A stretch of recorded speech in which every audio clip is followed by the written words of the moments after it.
वस्त्रं लशतोधतं रथाङ्गशङ्खं कृतबाहुमूलम् रामानुजार्यं शरणं प्रपद्ये कासायं यज्ञसूत्रं शुचिवपुषि तथा चोद्रपुण्ड्रं च भाले यस्यास्ते दक्षहस्ते कलिकुमतिगिरिन्द्रेन्द्रभद्रं त्रिदग्धम् संसाराग्नि प्रशान्त्यै प्रीतजलममलं दारुपात्रं पवित्रम् श्रीविश्वक्सेन सूरे पदकमलयुगं श्रेयसे संश्रयामि काषाय शोभितमणिअगरं त्रिदण्डं सेने सजोगिपदपङ्कजभृङ्गराजम् वैकुण्ठनाथ चरणाम्बुजसक्तचित्तम् लक्ष्मी प्रपन्नजतिवर्यमहं प्रपद्ये कान्तिसुमृगानन्दितसारदिन्दु यत्रैकतो विलसितामसिताङ्गशोभाम् वृन्दावनेऽपि कृतयामुनगाङ्गसङ्गम् राधामुकुन्दयुगलं तदहं नमामि रामाय रामभद्राय रामचन्द्राय वेधसे रघुनाथाय नाथाय सीताया पतये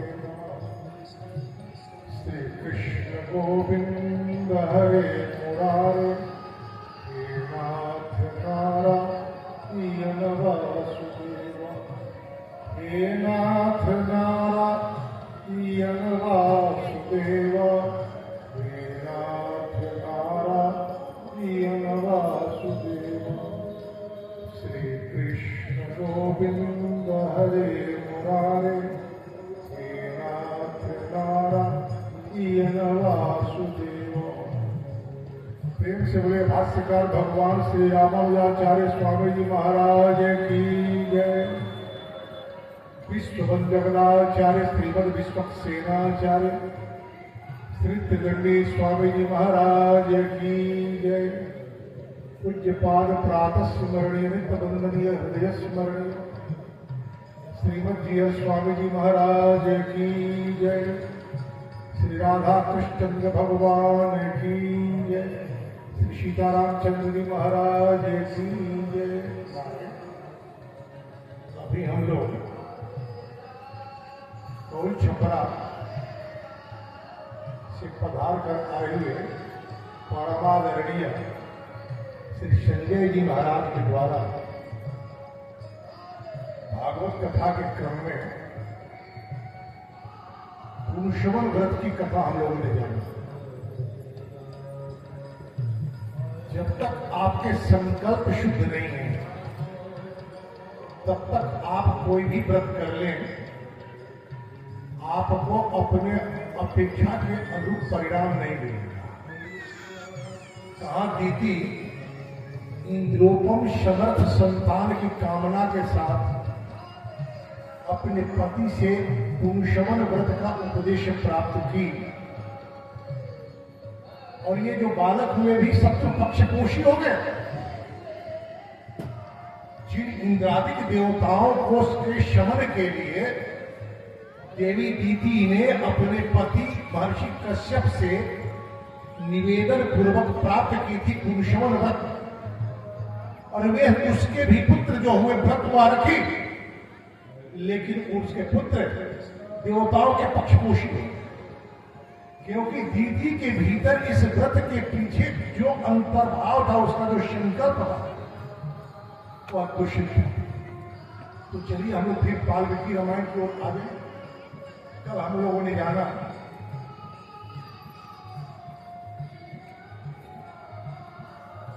घटना 2 दिन में बदल गई। एक दिन पूर्व महाराज दशरथ ने साबरे सभासदों से राम के राज्याभिषेक के संबंध में निवेदन किया और सारे सभासदों ने महाराज दशरथ की इस इच्छा को अपनी इच्छा मानकर अनुमोदन किया। एक ही रात में घटना ऐसी बदली कि भगवान राम के राज्याभिषेक के बदले बन जाने की तैयारी हो गई। कैकेयी से भगवान राम ने कहा कि मेरे पिता की दशा यह क्यों है, तो कैकेयी ने बड़ी ही निष्ठुरता पूर्वक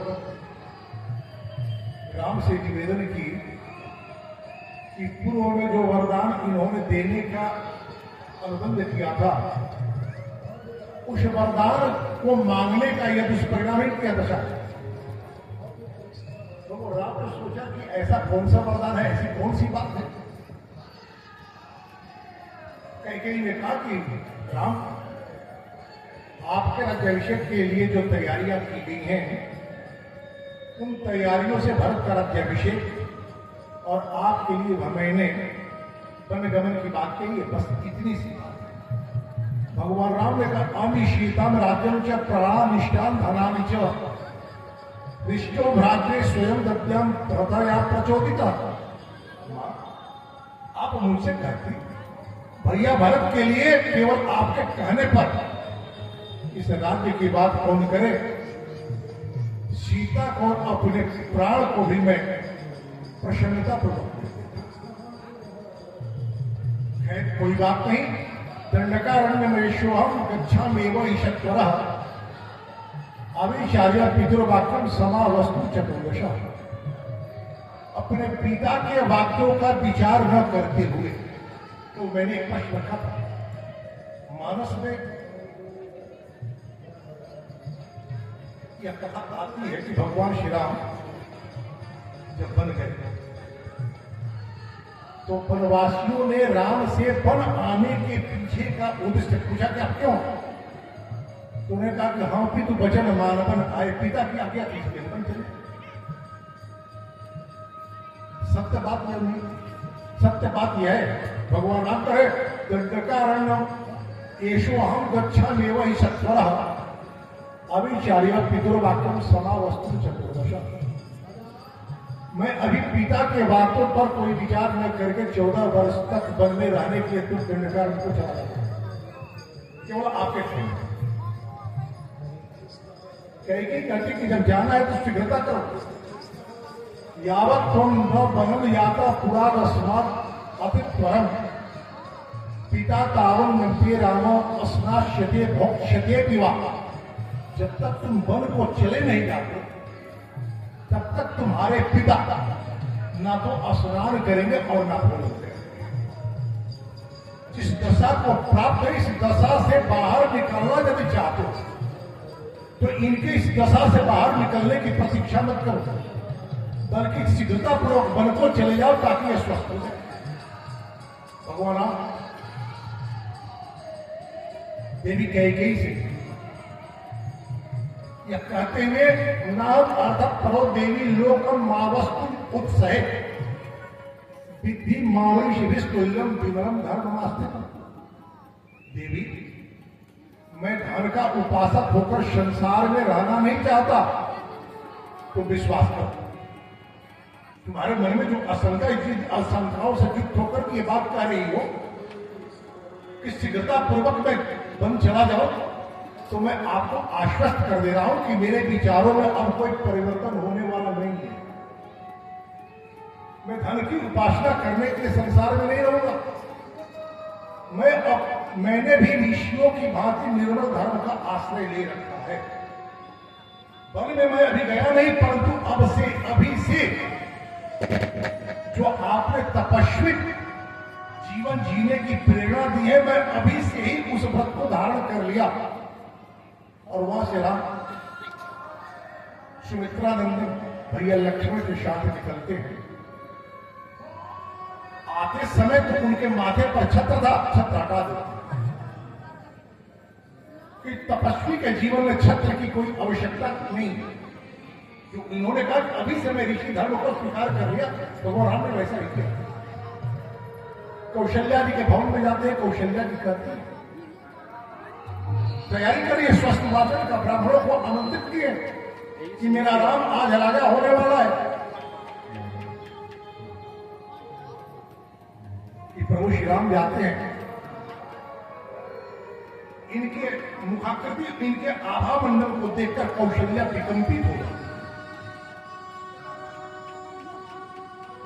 पूछते कि बेटा बात क्या है? प्रभु श्री राम कहते कि मां,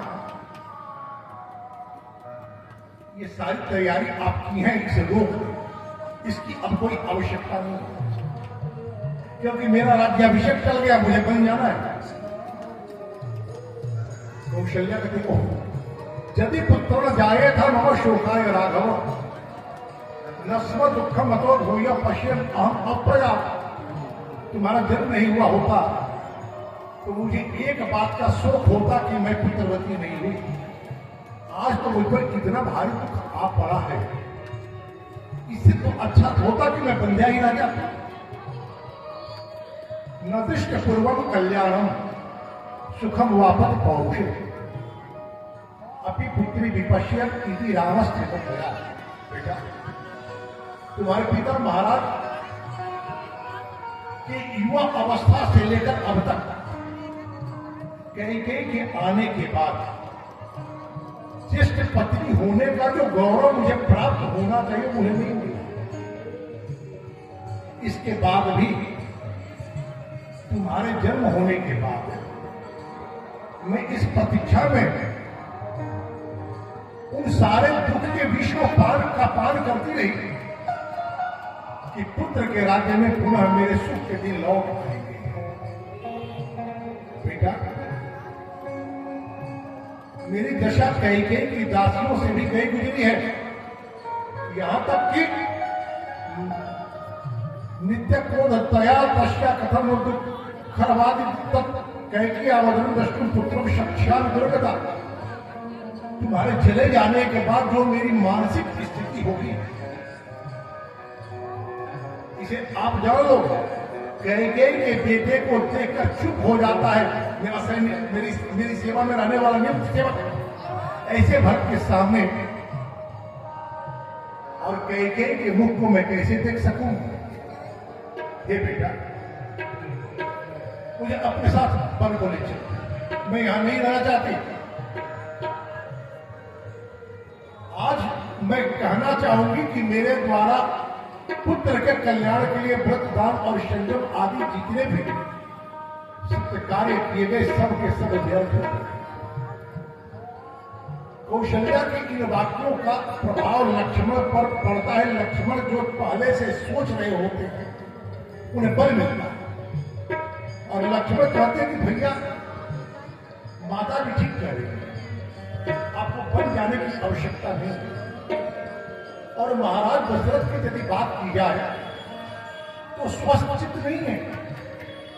काम के वेग में जिस स्त्री के अधिकार में वे आ गए हैं उस स्त्री के मनोवृत्ति के अनुसार वो प्राप्त कर रहे हैं। ये महाराज पिताश्री के वाक्य नहीं है, ये कैकेयी के विचार है। इसलिए आपको बन जाने की आवश्यकता नहीं जब तक आपके वनगमन की बात अयोध्या के प्रजाजनों के बीच में स्थापित न हो जाए उसके पहले ही आप राज सिंहासन पर बैठ जाए बलपूर्वक। और मेरा यह जो धनुष है इसका सामना कोई नहीं कर सकता।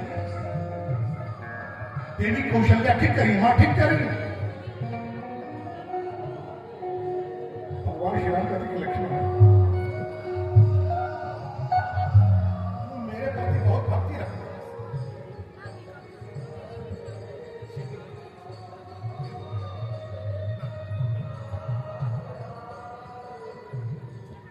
मैं कह रहा था लक्ष्मण से कहते कि भैया आप मेरे प्रति जो भक्ति रखते हैं उसके कारण आप ऐसा विचार रख रहे हैं। मैं अपने स्वधर्म में दृढ़ हूं। स्वधर्म क्या है? गीता में भगवान श्री कृष्ण जो कहते हैं स्वस्वकर्मी संसिद्धि लभते रहा। स्वधर्म है जो बीज मिट्टी से अंकुरित होता है, उस बीज में बीज के गुण होते हैं। आपका हमारा जो जन्म हुआ है, उस जन्म के पीछे एक प्रारब्ध है, उन प्रारब्ध को पहचानना होगा। भगवान राम को पता है कि वह अवतार किसके लिए है, क्योंकि उन्होंने कहा कि मैंने ऋषि धर्म को स्वीकार कर लिया। ऋषियों का धर्म क्या था? राष्ट्र में परिव्याप्त होती अपसंस्कृति से राष्ट्र की रक्षा करके पुनः संस्कृति का नवोन्मेष करना ही तो ऋषियों का उद्देश्य है, ऋषियों का धर्म है।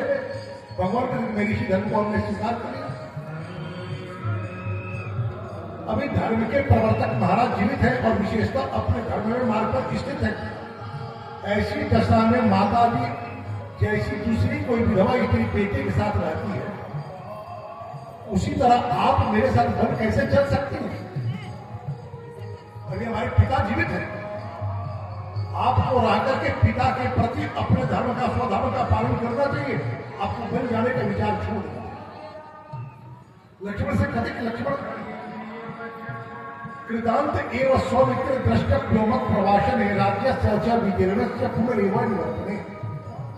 मेरे इस प्रवास में तब पिता द्वारा दिए हुए राज्य के हाथ से निकल जाने में मैं दैव को ही कारण मानता हूं। उसमें मेरा कोई दोष नहीं है, मां कही का कोई दोष नहीं है, पिताजी का कोई दोष नहीं है, दैव का की योजना है। ये बात भगवान राम जानते हैं कि देवताओं के प्रार्थना पर अनुग्रह पूर्वक ब्रह्मा ने ये बात कही कि भगवान विष्णु ही आएंगे पुत्र बनकर के महाराज दशरथ के यहां और आप लोगों के कष्टों का निराकरण करेंगे। तो दैव कारण है। भगवान राम का जब राज्यारोहण होने की तैयारी होने लगी कि सारे देवता भयभीत हो गए कि यदि राम का राज्याभिषेक हो गया तो फिर रावण के अत्याचार से हम लोगों की रक्षा कौन करेगा? तो क्या राजा के रूप में रावण को नहीं मार सकते क्या? नहीं। राजा के रूप में एक प्रोटोकॉल होता है, एक राजनीतिक संबंध होते हैं, राजनीतिक प्रतिबद्धता होती है। राजा होकर के यदि रावण के साथ राम युद्ध करते हैं तो एक विश्व युद्ध का रूप ले सकता है। रावण के पक्षपोषी राजा राम का युद्ध करने आ जाएंगे। इसलिए भगवान राम राजा हो इसके पहले ही बन जाकर के रावण को मार देते। देवताओं की ऐसी इच्छा है और भगवान की भी यही इच्छा है।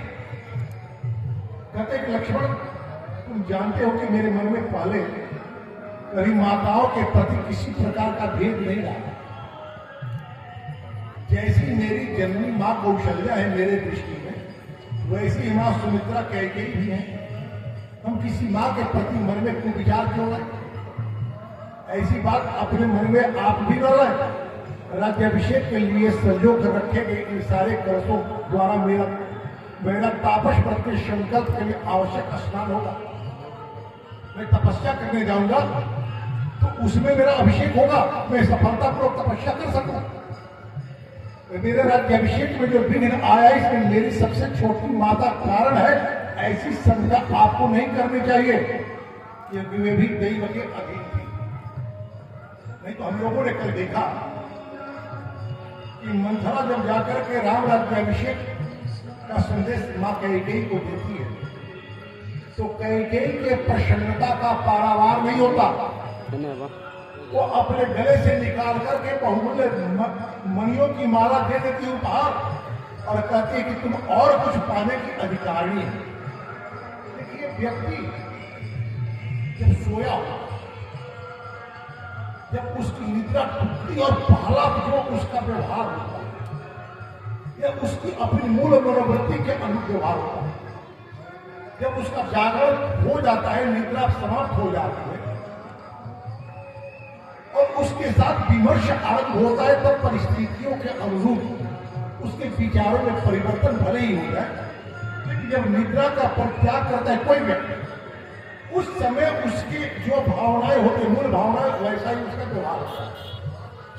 तो हम लोगों ने देखा कि मंथरा जब राम राज्याभिषेक इसका संदेश देने कैकेयी के पास जाती है उस समय कैकेयी सोई हो, उसे जगाती है और जगते ही वो कहती है कि ये कैकेयी क्यों जगाती? अरे तो तू जाती नहीं हो, ग्राम के आज अभिषेक हो रहा है। तो प्रसन्नता में माला निकाल कर देती है कैकेयी की अपनी मूल भावना जो देवताओं को स्वीकार नहीं, मंथरा के द्वारा प्रेरित करा करके देव कार्य के लिए राम को बम भेजने का दृश्य बनाया जाता है देवताओं के द्वारा। इसीलिए भगवान राम कहते हैं न लक्ष्मणस्मिन मम राज्य विघ्ने माता यज्ञाभिषेकितव्या। मां कैकेयी मेरे राज्याभिषेक के बीच उत्पन्न विघ्न का कारण है, ऐसा नहीं मानना चाहिए। वहां से कौशल्या के कक्ष से कौशल्या को अपने वन गमन को लेकर के संतुष्ट कर मंगल कामना की प्रार्थना कर उस कक्ष में जाते हैं जहां सीता आज राम राज्याभिषेक के पूर्व की तैयारी कर रही है। जब इनके माथे पर छत्र नहीं देखती सीता तो पूछती है कि बात क्या है।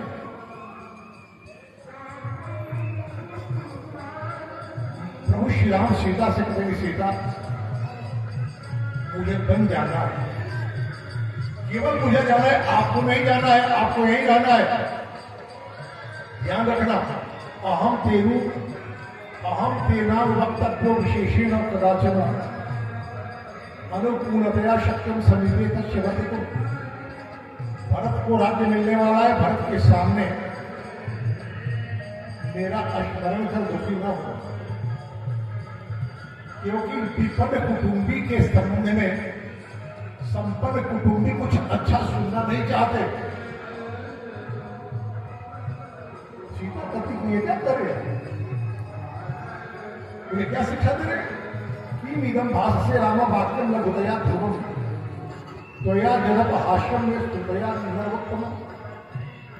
श्रेष्ठ आप मुझे ओछी समझ कर यह कर रहे हैं, आपकी बातें मुझे अच्छी नहीं लगती। मैं जब अयोध्या में रहूंगी आपके बन जाने के बाद तब में विचार किया जाएगा कि भरत के सामने मुझे कैसा व्यवहार करना चाहिए। आपने निर्णय कैसे ले लिया कि आप बन जाएंगे और मुझे यहीं रहना होगा। तो श्री राम कहते हैं कि देवी आज्ञा केवल मेरे लिए हुई, आपके लिए नहीं हुई। सनातन परंपरा की बात बतलाते हुए देवी सीता कहती है भरपूर भाग्यम तुम नारी का प्राप्नोति पुरुषर्षभ अतः यह मातृष्टा बने वास्तव। आप कह रहे हैं कि आपको केवल आदेश मिला है, मेरे लिए कोई आज्ञा नहीं है, ये तो धर्म सम्मत बात नहीं है। सनातन परंपरा है कि पति के भाग्य का स्वतः भोक्ता हो जाती है पत्नी। विवाह की वेदी पर विवाह के क्रम में पति के बाद पति कहता है, अपेक्षा रखता है पत्नी से, माम अनुव्रता भव, देवी आज से आप मेरी पत्नी होगी और मेरी अनुवर्तिनी होगी। तो जब मैं आपकी अनुवर्तिनी हो गई आपके ही इच्छा से, तो फिर इस व्रत में मेरी सहभागिता क्यों नहीं? मुझे बन जाना है, आपके साथ मेरे लिए स्वतः आज्ञा होगी। भगवान श्री राम कहते हैं कि सीते आप मेरी बात माने, और आप जीवन पर संकट है। सीता जी कहते हैं कि जीवन पर संकट वहां है कि नहीं है तो मैं नहीं जानती, परंतु जीवन पर संकट यहाँ है, क्योंकि आपने ही कभी कहा था पतिहीना तुझा नारी न सा सक्षति जीवितुम कामम एवं विधम राम प्रयाम दर्शित। आप कभी मुझसे कहे थे कि पति के वियोग में पति पता स्त्री जीवन जी नहीं पाती, तो या तो आपके दृष्टि में मैं पति पता नहीं, तब आप मुझे छोड़कर जाना चाहते हैं, और यदि मैं पति पता हूं तो आपको छोड़ करके आप मुझे छोड़कर जाएंगे तो मेरे जीवन पर यहां संकट आ जाएगा। वन में आपके साथ रहने पर कोई संकट नहीं है। और आप जो बन जा रहे हैं, ये आप अपने कारण, उसमें आप कारण, उसमें कारण मैं हूं। शास्त्र की ऐसी व्यवस्था है, स्त्रीणाम असंभवम पतिषु, स्त्रियों के जीवन में जैसी संभावनाएं संभव्य होती हैं, स्त्रियों का जैसा भाग्य होता है, वैसा ही पति को जीवन में जीना पड़ता है। पति अपने भाग्य से नहीं, पत्नी के भाग्य से आगे बढ़ता है या पीछे बढ़ता है। अब भाग्यवती पत्नी अपना खोजते चलेंगे भाई। आज तो गणना खूब दिखलाया जाता है कि महाराज जी इस कन्या के साथ मेरा वैवाहिक जीवन कैसा रहेगा। पंडित जी गणना भी देखते हैं, फिर भी न्यायालयों में परिवार की संख्या जो बढ़ी, तो एक सत्र न्यायाधीश के, जिला न्यायाधीश के समकक्ष अलग न्यायालय बना, जिसे कुटुंब न्यायालय कहते हैं। ऐसा क्यों? जिनका कुटुंब न्यायालय में परिवाद चल रहा है, क्या उनका गणना नहीं दिखलाया गया था? क्या उनकी भी विवाह में भी गणना दिखलाया गया था? फिर कुटुंब न्यायालय में परिवार कौन चला गया? ये तो बात पूछानी है। हम चाहते हैं कि हमारे जीवन में सुख हो, हम चाहते हैं कि हमारे जीवन की विषम परिस्थितियां समाप्त हो जाए, लेकिन उसके कारण का उद्भेदन नहीं कर पाते। पति स्त्रीणाम असंभवम पतिषु, स्त्रियों में जो बातें संभव होती हैं वो पति पर चली जाती हैं। कहती है देवी सीता कि मुझे बाल्यकाल की एक बात स्मरण आ रही है। जब मैं अपने पिता के घर में पल रही थी, एक दिन एक भिक्षुणी आई। मेरी माता जी ने मेरे हथेली को उनके सामने रखा और पूछा कि देवी आप बतलाएं कि इस बच्ची का भाग्य क्या है, इसका जीवन भक्ति कैसा होगा, इसकी संभावनाएं कहां फलेंगी फूलेंगी। तो उस भिक्षुणी ने जो बात कही वो मैं आपको बता रही हूं। कन्या याचा पुत्र की है वनवासक पुतो मया। उस भिक्षुणी के द्वारा यह बात बतलाई गई कि वन में मुझे रहना है, मेरी संभावनाएं वन में ही आकार लेंगी। आज वह समय आ गया है, तो मुझे वन में रहना है। मैं अकेले वन में जाकर रहूंगी, असुरक्षित रहूंगी। ईश्वर की ऐसी व्यवस्था हुई, देवताओं का अनुग्रह हुआ मेरे ऊपर कि आपका राज्याभिषेक रोक दिया गया और वन भेज दिया गया। तो उस भिक्षुणी के द्वारा मेरे भाग्य की जो व्याख्या की गई वह भी पूर्ण होगा और आपका साहचर्य भी मुझे प्राप्त होता रहेगा। इसलिए मैं चाहती हूं कि आप मुझे वन ले लें। भगवान राम ने सोचा कि कहां मैं जा रहा हूं, राक्षसों का वध करने के लिए, स्वधर्म का पालन करने के लिए, और कहा मेरी श्रीमती जी मेरे साथ जा रही है, इनकी रक्षा करूंगा कि उन राक्षसों से युद्ध करूंगा। बात समझ में नहीं आ रही है। भगवान ने कहा कि देवी वहां बड़े दुर्धर्ष राक्षस हैं, हिंसक जीव है, आपके जीवन पर वह संकट खड़ा हो जाएगा। सीता जी कहती ये बात है, मैं अब जाकर के समझी कि त्वमन्यता वैदेह पिता में मिथिलाधिपत राम जानाधरम प्राप्त स्त्री पुरुष विग्रह। जब आप जनकपुर में आकर के मेरे विवाह की प्रतिज्ञा के रूप में जिस शिव धनुष को रखा गया था, उसकी प्रत्यंता आपने चढ़ाई और धनुष को तोड़ा, जिसे विश्व के बड़े बड़े बलशाली राजा नहीं तोड़ सके, प्रत्यंता नहीं चढ़ा सके, धनुष को हिला नहीं सके। उस समय आपको वीर पुरुष के रूप में मेरे पिता ने अपना जमाता स्वीकार किया। लेकिन अब लगता है कि आप शरीर से पुरुष हैं, आपका हृदय स्त्री। स्वामी जी बात सुंदर लिखते हैं, तुम्हें अच्छा तो वही चितवन हारा, सिंह बदले की भी सशक्त सियारा। तुलसी बाबा जब रामचरितमानस की रचना कर रहे थे, उस समय भारत स्वतंत्र, भारत के राजा अपने प्राणों के मोह में फंसकर दास्ता स्वीकार कर रहे थे। जब तक भारत की नारी जागृत नहीं हो, तब तक पुरुषों के भीतर का पुरुषत्व जागृत नहीं हो सकता। वो स्वामी तुलसीदास जी ने सीता के माध्यम से तत्कालीन राजाओं के जो मृतप्राय सशक्त शौर्य थे, उनको पुनर्जागृत करने के लिए बात कही, तुम्हें अचतमय चितवनी हारा सिंह ये जो मानस वाल्मीकि रामायण की बात है, राम जामाधरम प्राप्य स्त्री पुरुष अभिग्रह। आप शरीर से पुरुष है, आपके हृदय स्त्री है। सत्य बात है।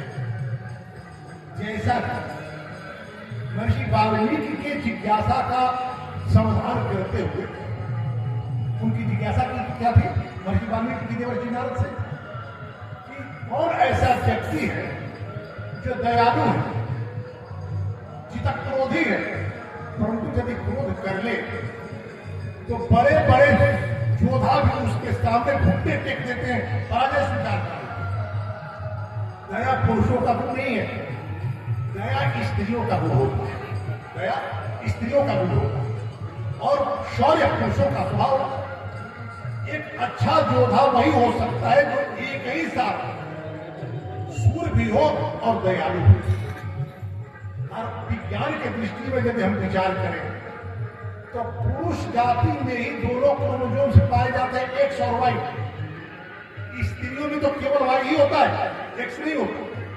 तो पुरुष के भीतर पुरुष और स्त्री दोनों संभावनाएं होती हैं।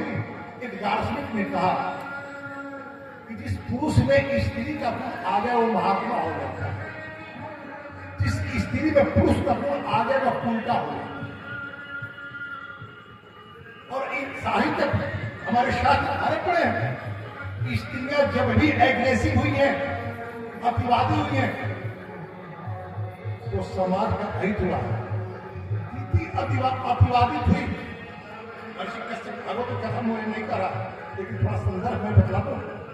महर्षि कश्यप संध्याकालीन संध्या से उपरत होकर के जब इशारा में बैठे हैं और दीदी आकर कहते कि मुझे पुत्र चाहिए, कहते कि समय के साथ नहीं अभी चाहिए भाई, पुत्र कैसे होगा, उसके लिए तो एक आधार की प्रक्रिया है। तो जब कोई स्त्री अपने संभावना, अपने भावनाओं, अपनी इच्छाओं को लेकर के अतिवादी होती है, पुरुषों का गुण है अतिवादी होती है, तो समाज को बड़ा अपकर्ष होता है, बड़े बड़े दैत्य हो गए। और जब स्त्रियां पुरुषों के भावनाओं का आदर करने के लिए सहयोग करती है, तो उससे जो संततियां होती हैं, वो संततियां देवपुत्री की होती है। देवी अदिति से, देवी अदिति जब प्रार्थना करी, उपासना करी, आराधना करी भगवान नारायण की, और वो आए अपनी समस्या थी, भगवान ने कहा कि देखो देवी, आपके गर्भ से मैं जन्म लूंगा, लेकिन ये बात कोई जान ही ना पाए, और अपने पति महात्मा कश्यप के प्रति विष्णु की भावना रखते हुए उनका आदर करना। जो आप मुझसे इच्छा रख रही है वो इच्छा मैं पूर्ण नहीं करूंगा जब आप उनकी सेवा करेंगे, क्योंकि आप पत्नी है, पत्नी का स्वधर्म है अपने पति की सेवा करना, अपने पति की भावनाओं का आदर करना। सप्तशती का पाठ है। प्रायः गृहस्थों क्या होता है नवरात्र में, उसमें एक मंत्र है, पत्नी मनोरमा देही मनोवृत्तानुसारी तारिणी दुर्ग संसार सागर से भव। भगवती से पुरुष प्रार्थना करता है कि हे भगवती, आप जो मुझे पत्नी दे वो मेरे मन के अनुकूल हो, मेरे मन के अनुसार चलने वाली हो, सुभाषिणी हो, और मेरे जीवन को पार करने में नौका की भूमिका निभाए। तो कहती है देवी सीता की त्वमन्यता वैदेह पिता में निधिरा विपह राम जामातरम प्राप्त स्त्रियम पुरुष। आपका हृदय स्त्री का है, आप मेरी रक्षा कर पाएंगे ये तो मैं सोच ही नहीं सकता, लेकिन मैं आपकी रक्षा करूंगा। मैं नहीं रहूंगी तो आपकी रक्षा नहीं होगी, आप नहीं रहेंगे तब भी मेरी रक्षा होगी नहीं, ये तो बात दूसरी है। लेकिन मैं कथा बतला रही है देवी सीता, सेन सुतम वीरम सत्यवान सत्यवंतम अनुव्रताम सावित्री एवं विद्या कौमात्मा वश करनी। जिस तरह से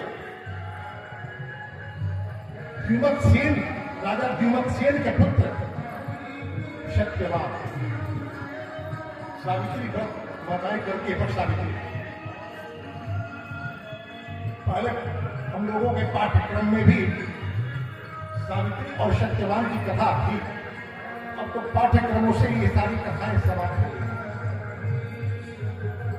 तो सत्यवान को यमराज ले गए, सावित्री जाकर के यमराज से सत्यवान को लौटा। संसार में यदि कोई स्त्री पतिव्रता है तो उसके पति के प्राण का हरण करने का सामर्थ्य यमराज में भी नहीं है। स्वामी बहुत बार कथा सुनाते हैं देवी वृंदा। वृंदा का पातिव्रत था कि जावंधर जैसा दुर्दैत्य जो विश्व मानव के लिए आतंक का पर्याय था, उसका कोई बाल बाका नहीं कर पा रहा था।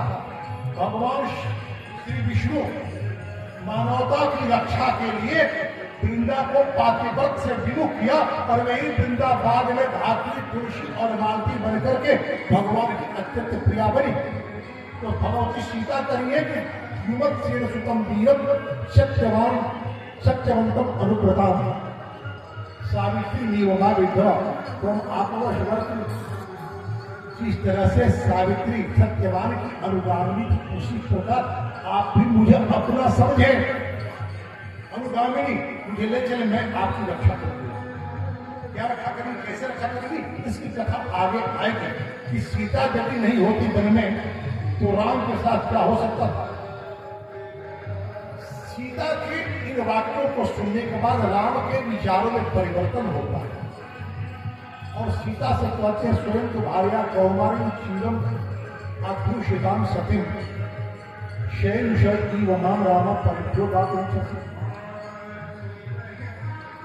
भगवती सीता कहती है भगवान राम से, आपके साथ मेरा विवाह बहुत बाल्यकाल में हुआ, तब से लेकर अब तक आपके साथ हो। मेरे व्यवहार में आपको कहीं कोई त्रुटि तो नहीं जान पड़ी, आप तो निष्पक्ष है। ये सारी बातों को सुनने के बाद भगवान कहते न देवी मत दुखे न स्वर्गम अब तो विरोध है। ठीक है आप चले, मैं तो प्रयास कर रहा था या आपकी परीक्षा ले रहा था कि मेरे बड़े गमन को लेकर के आपके विचार कैसे हैं। अयोध्या के आराध्य पद आपको अपनी ओर खींच रहा है कि मेरा स्नेह आपको मेरी ओर जाने को प्रेरित कर रहा है। तो आपका मेरे प्रति जो स्नेह है निर्वचनीय है, अतुलनीय है। अब मैं आपको कह रहा हूं कि देवी आपके बिना स्वर्ग का सुख भी मुझे मिले तो मुझे वह स्वीकार भयम किंचित स्वयं वो ही वह सर्वदा स्वयं ब्रह्मा जी की भांति मुझे भी किसी से भय नहीं। जैसे ब्रह्मा जी को किसी से भय नहीं होता, मुझे भी किसी से भय नहीं। आपको मैं लेकर चलूंगा और मिथिलेश नंदिनी सीता को लेकर भगवान श्री राम बन जाने की तैयारी करनी है।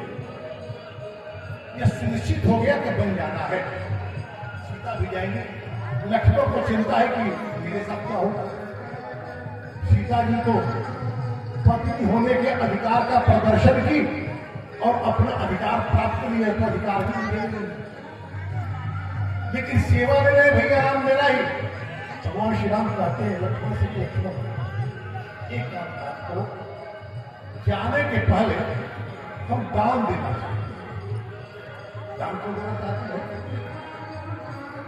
जब अयोध्या का राज सिंहासन भारत के लिए सुरक्षित हो गया तो राम को दान देने का अधिकार क्या है। भारत अयोध्या के संसाधनों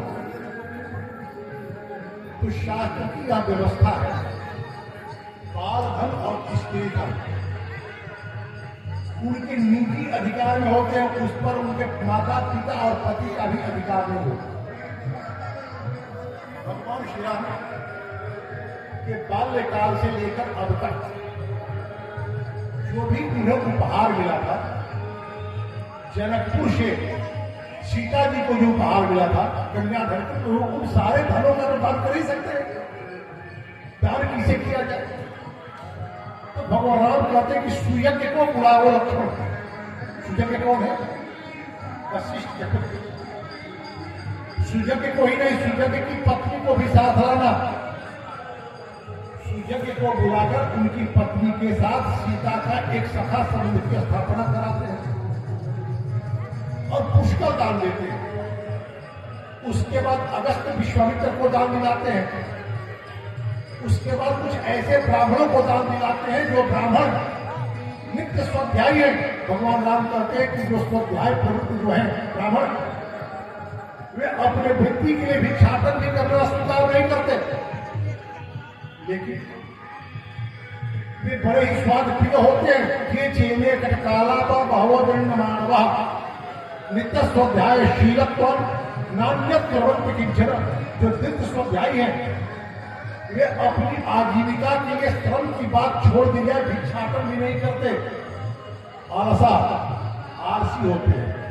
लेकिन स्वाद कामा माताम चापी सम्मता, उन्हें स्वाद बड़ा प्रिय होता है। उन्हें क्या, उन्हें बतलाते हैं भगवान, उनको ये चीज दी जाए, केशव अशीतयानी रत्न पूर्णानी गाभय शाली व शस्त्रम चक्र शके भद्र कंस्था, उन्हें अगहनी चावल दिया जाए परिमाण की तरह।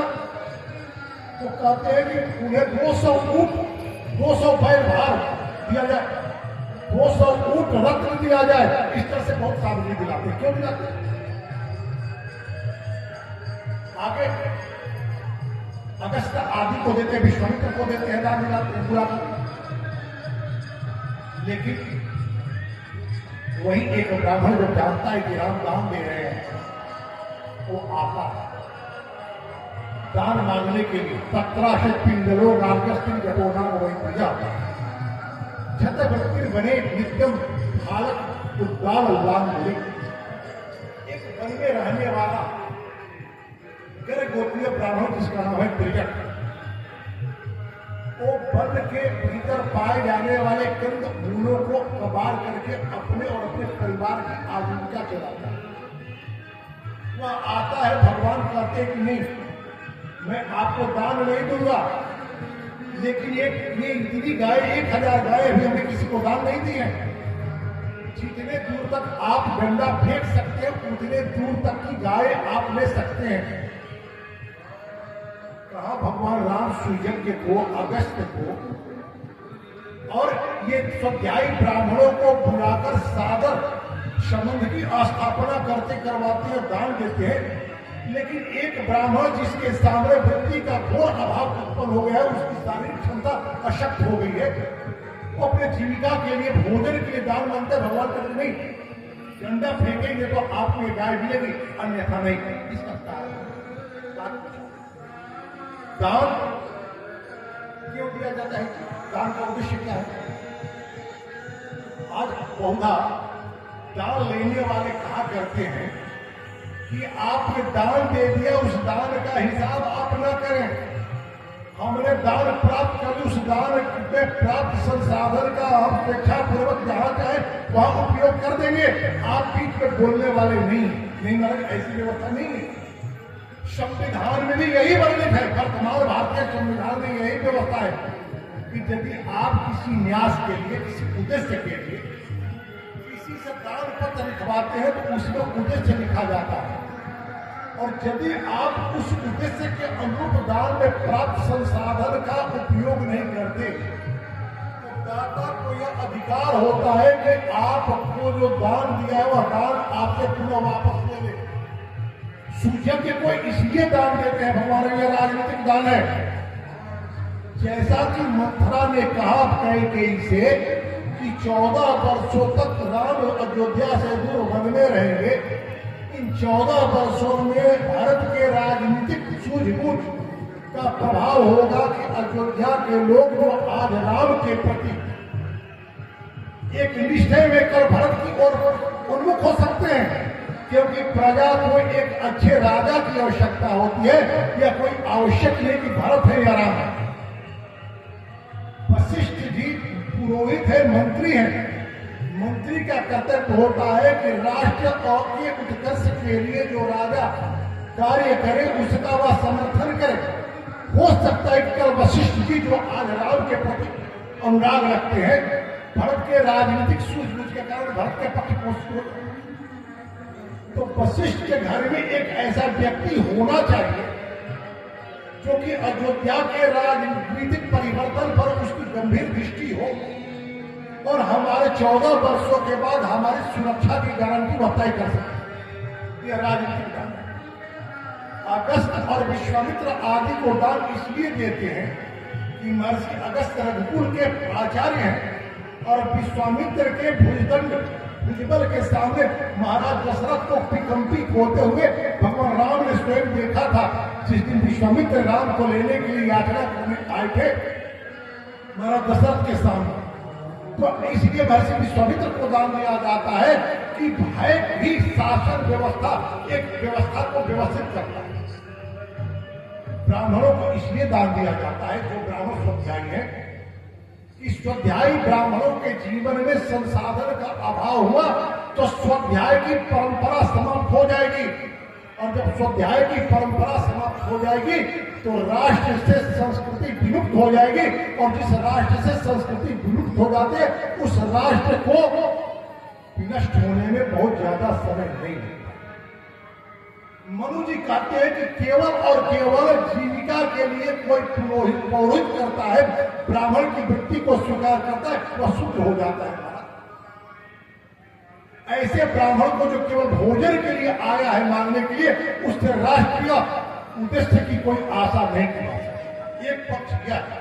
दूसरा पक्ष यह है कि अयोध्या के राजनीति में जो उथल पुथल हो रहा है, जहां अपने स्वेच्छा, अपने स्वेच्छाचारिता, अपने स्वार्थ के आग्रह में संबंधों की मर्यादा को भी ताक पर रखा जा रहा है।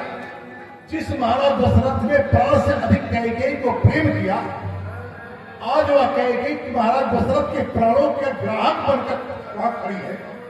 ऐसे राजनीतिक परिदृश्य में त्रिजट को यदि दान दिया जाए तो यह व्यक्ति अपने दान की रक्षा कैसे कर पाएगा?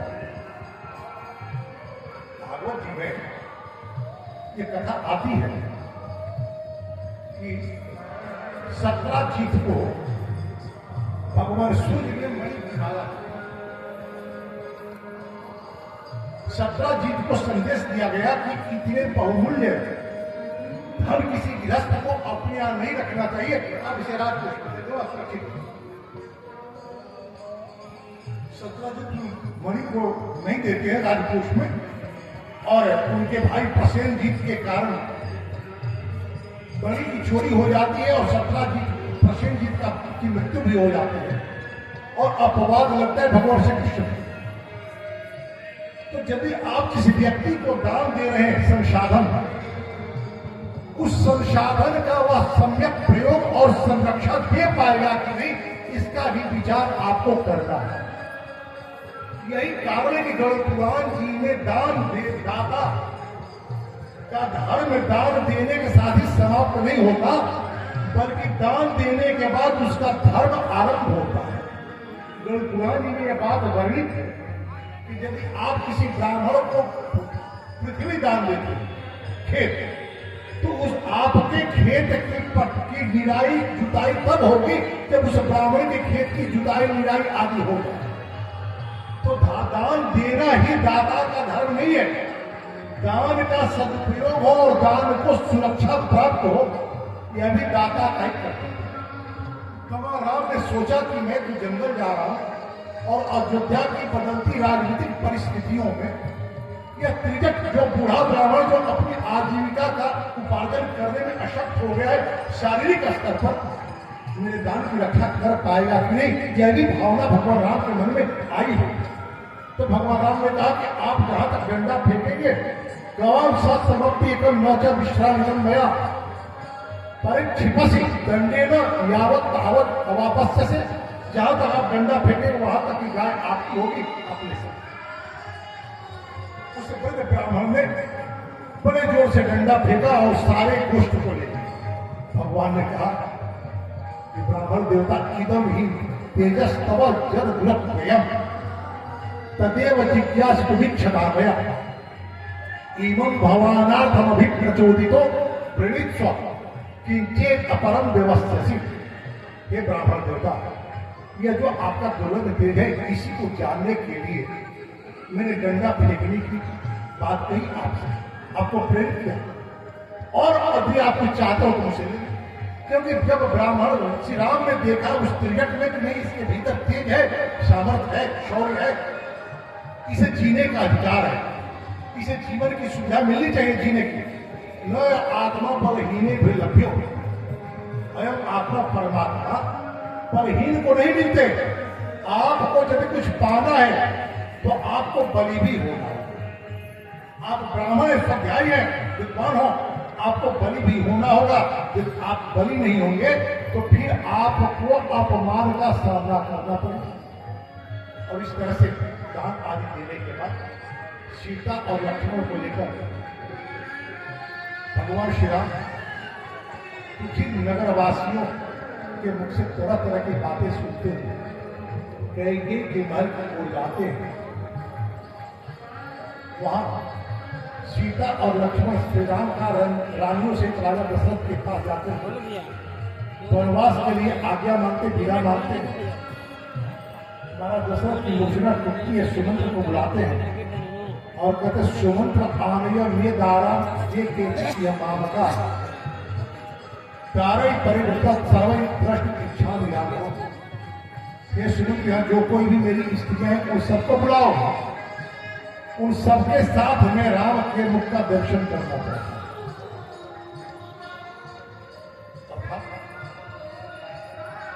राम को जन्म देने वाली तो उनकी एक माँ है कैकेयी, एक कौशल्या।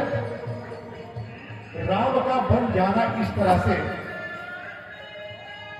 केवल कौशल्या को ही व्यथित कर रहा है, या अन्य रानियों की भी हृदय की दशा वही है कौशल्या की तरह, कि सब की सब कैकेयी की तरह हो गई है। राजा चित्रकेतु की अनेक पत्नियां थी, उन पत्नियों में एक इस पत्नी को पुत्र होता और अन्य स्त्रियां जो है ईर्ष्या में उस पुत्र को, बालक को विष दे देती हैं। तो सौत का भाव, साफल्य का भाव लेकर के राम का वन गमन अन्य स्त्रियों को अच्छा लगता है या बुरा लगता है, विचार करना है। महाराज दशरथ ने कहा कि सारी स्त्रियों को बुरा लगता है। इतने में ही स्त्री शस्त्र निनादश्च संयज्ञे राजस्वेश बनी हाहा रामे दिशासा भूषणा ध्वनि मुस्तिका।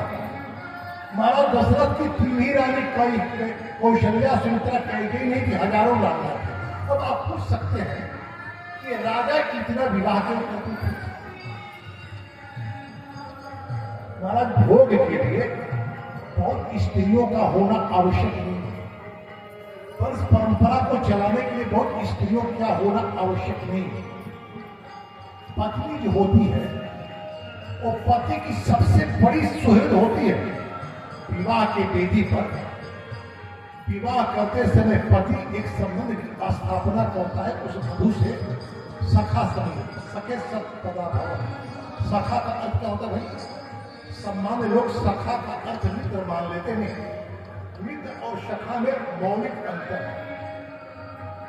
समान अपेक्षाओं को लेकर बनाया गया संबंध मैत्री संबंध होता है, जैसा कि सुग्रीव और श्री राम के साथ में सुग्रीव की पत्नी का भी हरण कर लिया था बाली ने, और राम जी की सीता का भी हरण कर लिया था रावण ने। राम को भी राज्य से दूर कर दिया गया था, सुग्रीव का भी राज्य छीन लिया गया था। तो दोनों की व्यथा एक थी, दोनों एक दूसरे को सहयोग करना स्वीकार किए, समझी किए। अग्नि जलाकर कथा आगे आएगी। पंपा सरोवर के पास ऋषिमुख पर्वत पर हनुमान जी ने एक अग्नि की स्थापना की और अग्नि के साक्षात में अनुबंध कराया सुग्रीव और श्री राम के बीच। ये संधि जो है मित्र संबंध है। मित्रता में विरोध भी होता है, जैसा कि हम लोग जानते हैं कि सुग्रीव को राज्याभिषिक्त करने के बाद भगवान राम ऋषि संवर्षण पर्वत पर रहने लगे। इस बात के साथ कि वर्षा ऋतु व्यतीत होने के बाद सुग्रीव आप आएंगे, सीता की खोज में सहयोग करेंगे। अभी वर्षा ऋतु बीती नहीं, और लक्ष्मण जी को भेज दिया राम जी ने, जाकर सुग्रीव को बता दो लक्ष्मण कि जिन धनुष और बाणों से आपकी रक्षा हमने की है, जो बाण रक्षा करते हुए बाण आपकी हत्या भी कर सकते हैं। यह मित्रता का संबंध है। संधि टूट जाता है तो संधि के टूटने के बाद जो कल का मित्र होता है या शत्रु हो जाता है, लेकिन सखा संबंध में कोई अनुबंध नहीं होता, कोई संधि नहीं होती। सखा संबंध हार्दिक संबंध होता है, जैसा कि सुदामा और श्री कृष्ण के बीच हुआ था। भगवान श्री कृष्ण ने कहा सुदामा से कि सुदामा, मैं कभी आपके संबंधों की परीक्षा में नहीं लूंगा। पत्नी और पति के बीच में केवल और केवल विश्वास ही करना चाहिए, संदेह नहीं करना चाहिए। यदि दाम्पत्य जीवन में संदेह को तनिक भी स्थान मिल जाए तो महाराज वह संदेह की छोटी सी चिंगारी फलते फूलते दाम्पत्य जीवन को जला करके दावानल की तरह जंगल को भस्म कर देती है। जिस तरह दावानल उसी तरह दाम्पत्य जीवन को समाप्त कर देती है। संदेह का कोई स्थान है, केवल और केवल विश्वास का ही स्थान है वैवाहिक दाम्पत्य जीवन में। क्यों भाई? तो आप विवाह के वेदी पर सखा संबंध की स्थापना करते हैं। तो राजा इतना विवाह इसलिए करते थे कि उससे अधिक विश्वसनीय और कोई नहीं हो सकता। और प्रत्येक पत्नी को एक एक प्रकल्प का दायित्व तो राजा दे देते थे। एक स्त्री को जीवन में भोग से अधिक सम्मान, दायित्व और विश्वास की अपेक्षा होती है। कोई भी स्त्री भोग की आग्रही नहीं होती। जो स्त्री भोग की आग्रही होती है वो तो राक्षसों को जन्म देती है। पहले ये लोगों ने जन्म। स्त्री केवल और केवल पति के विश्वास को प्राप्त कर अपने पति के प्रति अनन्यासित हो जाती है और अपने पति के जीवन के उत्कर्ष के लिए जीवन को दांव पर लगाती है। तो हजारों पत्नियां जो है स्त्री शस्त्र विनादस चंचक राजनी हा रामे दिशासा भूषण बनी। हजारों स्त्रियां हाराम करते हुए आई कि हमारे मुक्ति चतुर्भुज स्वामी की आज्ञा के मंचासीन हो गए हैं। जितनी कथा होगी है उतनी होगी, विशेष चर्चा हम लोग करेंगे। केवल एक बार भगवान का हम लोग नाम ले लें। श्री कृष्ण गोविंद हरे मुरारे हे नाथ नारायण वासुदेव। कृष्ण गोविंद हरे मुरारे हे नाथ नारायण वासुदेव। प्रेम से बोलिए स्वामी जी महाराज की जय। जग पुरुष भगवान की जय। जय जय श्री सीताराम, जय जय श्री राधेश्याम। बोलिए श्री लक्ष्मी नारायण भगवान की, श्री गुरुदेव भगवान की। अभी हम सब महाराज की पावन भूमि से चलकर आए हुए हैं। जगत गुरु रामानुजाचार्य आचार्य श्री गिरिधर शास्त्री जी महाराज के मुखारबिंद से वाल्मीकि रामायण की कथा हम सबने श्रवण की। इसी कड़ी में